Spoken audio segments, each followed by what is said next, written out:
channel where books live on. Have you ever felt like something invisible is holding you back? Maybe it's a memory from the past, a voice that says you'll never be enough, or that fear deep inside. What if I fail? What if they hate me? We carry so much. Childhood pain, fear of rejection, the hunger to be liked, to be approved, to be accepted. But what if I told you that none of that defines you? What if the life you want doesn't depend on fixing the past, impressing others, or even being liked at all? That's what this story is about. A single night, a heated conversation, and an idea so radical it could change your life. This is the courage to be disliked, told not as a lesson, but as a journey. It begins with a young man, intelligent, frustrated, searching. He walks through the snow to visit a quiet philosopher known for his strange views. The young man has questions, no, challenges. He wants answers for his unhappiness. He wants to believe that the world is unfair, that trauma is destiny, that life is suffering. He's come to argue, to destroy the philosopher's worldview. But the philosopher just smiles. Tell me, the philosopher says, why do you think you're unhappy? The young man hesitates. Because of my past, he says. Because of the way I was raised.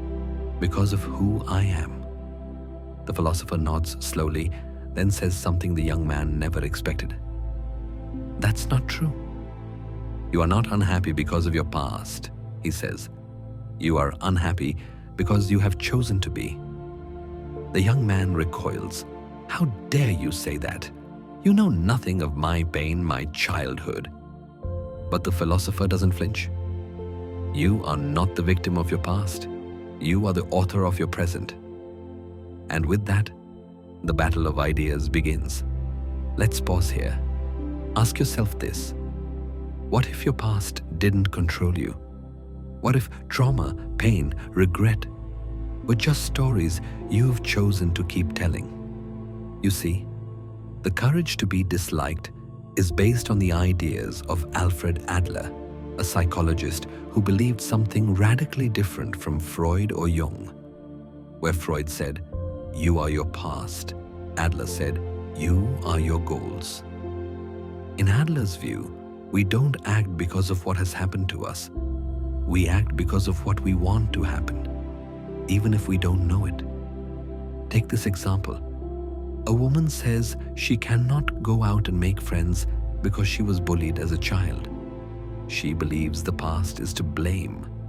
But Adler and the philosopher would say she has chosen not to make friends so that she doesn't get hurt.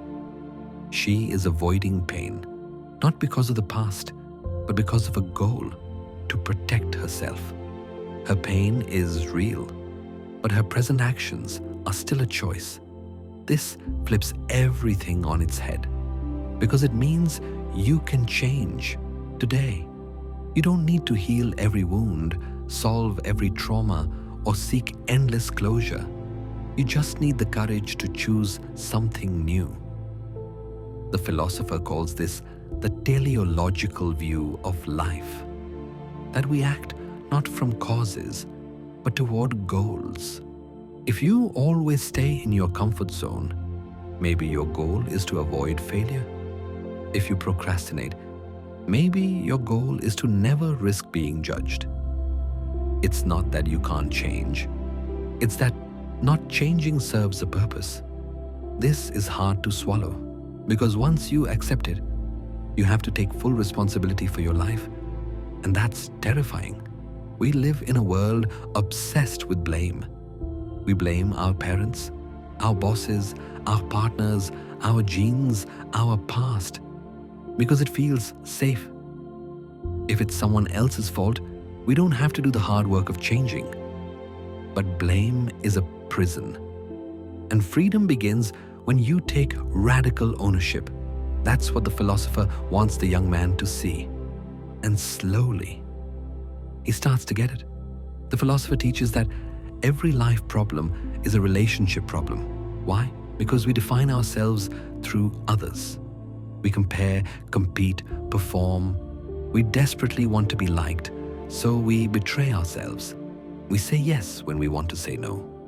We follow paths that don't belong to us. We stay silent when our truth aches to be spoken, all because we fear disapproval. Here's where the title comes in. The courage to be disliked is not about being rude or rebellious.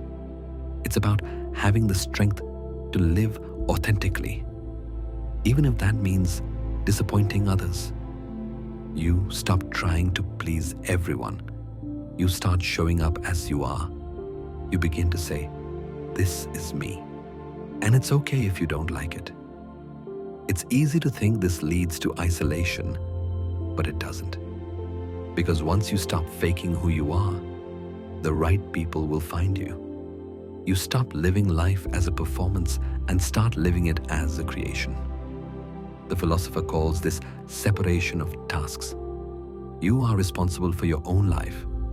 You are not responsible for how others feel about you. If someone dislikes you, that is their task. Your task is to live with integrity, and that is freedom. Let's go deeper. The philosopher introduces 3 life tasks: work, friendship, love. Each of these tasks must be faced with the same principle. You are not here to control others. You are here to choose your values and live by them.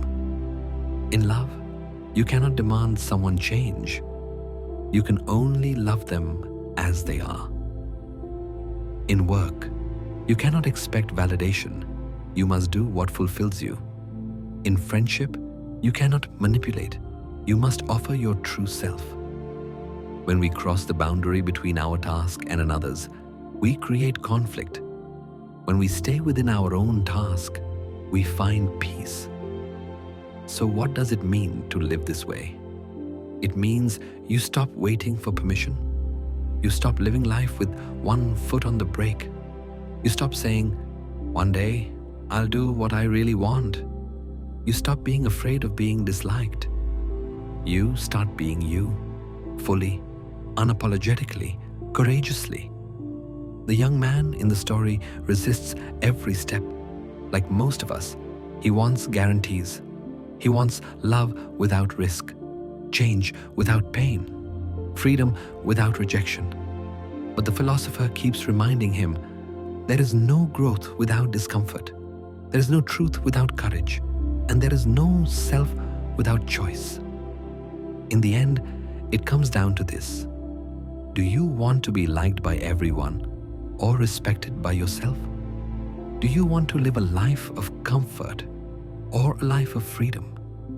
Do you want to keep the past as your excuse or claim the present as your power? That's the question this book asks, not with lectures, not with checklists, but with a conversation that changes everything. The courage to be disliked is not easy. It challenges your deepest beliefs. It strips away your excuses, and it dares you to take full ownership of your life. But if you're ready, it offers something greater than acceptance. It offers inner peace. So now, it's your turn. Will you live the life others expect of you? Or the one you were meant to live? Will you keep hiding your truth? Or will you step into it? Will you seek approval? Or will you finally have the courage to be disliked? The philosopher leans closer and says, "You see, the courage to be disliked is the courage to be free. It's the courage to accept that not everyone will approve of you, and that's perfectly fine. Because if you try to please everyone, you'll end up pleasing no one and losing yourself in the process." The young man sits in silence, his eyes darting around the room, trying to find something to hold on to. "But if I live this way, won't I be alone?" The philosopher smiles gently. There will always be people who misunderstand you, people who judge you, people who leave. But there will also be people who stay, who see you for who you truly are. And those relationships, built on honesty and mutual respect, are worth more than all the shallow approval in the world. The young man swallows. I'm afraid. Of course you are, says the philosopher. Because stepping into your own life means stepping into the unknown. It means choosing your own path, even when no one else walks beside you. But how do I start? Asks the young man, his voice trembling. The philosopher's eyes soften. You start small. You say no when you mean no. You speak your truth, gently but firmly. You remind yourself that another person's anger or disapproval is not your task to solve. You begin one tiny act of courage at a time. The young man exhales as though releasing a weight he's carried for years. So, I can choose my life? You can, the philosopher says. But understand this. Freedom does not mean a life without pain. It means a life where your choices are your own. It means living in harmony with your values, rather than being trapped by fear. It means creating a life of meaning. The young man is quiet for a long time. Snowflakes fall outside, silent against the window. Finally, he lifts his eyes. I want to try. The philosopher's smile widens. Good. Remember, it's not about never being disliked. It's about being disliked for the right reasons, for living true to yourself. That is where peace lies. The young man stands to leave. He pulls his coat tight around him. I don't know what will happen, he admits. The philosopher nods. None of us do. But living in uncertainty is far better than living in a prison of other people's expectations. As the young man opens the door, the cold air rushes in. For a moment, he hesitates. Then he steps outside, into the falling snow. A world of possibilities stretches before him. No guarantees, no promises, but freedom. And the quiet certainty that even if he's disliked, he can still choose to live as himself. Because at the end of it all, the philosopher's words remain. The courage to be disliked is the courage to be free. I hope you're sleeping already. I hope you've learned how to be more confident and gotten more courage to be disliked.